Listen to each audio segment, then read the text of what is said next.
3 minggu pakai Asus TUF Gaming A15, laptop gaming Asus 10 jutaan. Ini yang gue rasakan.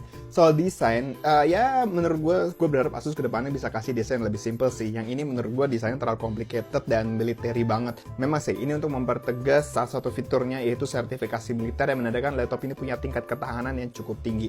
Tapi ya, kalau gue pakai ini di cafe atau tempat umum ya, rasanya itu kayak orang memanggil airstrike gitu. Dan laptop ini tebalnya udah 2,4 cm dan beratnya di 2,3 kilo. Tidak tergolong ringan, tapi di kelasnya ini standar lah ya. CPU-nya pakai AMD Ryzen 5 7535H, GPU-nya pakai RTX 2050, RAM 16GB dan SSD 512GB, NVMe Gen 4. Tapi dia bisa ditambah ya, karena ada slot RAM dan M.2 yang kosong. Performanya oke, stabil di stress test, didukung 2 kipas dan heat pipe yang memadai. Segala skenario pemakaian lancar, ngedit dan rendernya cepat, apalagi kalau sekedar di 1080 di Premiere ataupun ngedit di CapCut. Main game bisa banget, apalagi dia udah support ray tracing dan sudah ada Tensor Core-nya.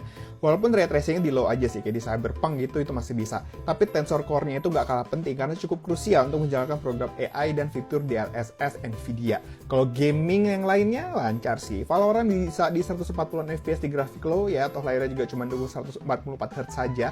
Kalau ngomongin layar, ini memadai sih, apalagi ada lapisan anti glare biar nggak silau. Tapi kalau buat ngedit video atau foto, menurut gue pribadi agak kurang karena panelnya pun IPS level. Speakernya mantap, ada webcam 720p, keyboard full size dengan touchpad yang menurut gue kecil. Dia masih pakai tombol fisik, jadi nggak bisa klik di mana aja. Walaupun dia sudah support segala gesture Windows ya, dukungan koneksi juga lengkap.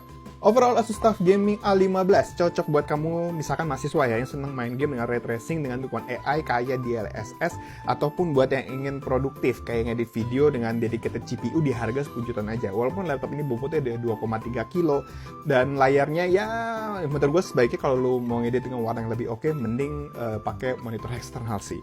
Terus juga upgradability-nya oke banget dan sudah ada sertifikasi militer yang membuat dia cukup tahan. Follow Bagus Tech buat info yang kayak gini lagi.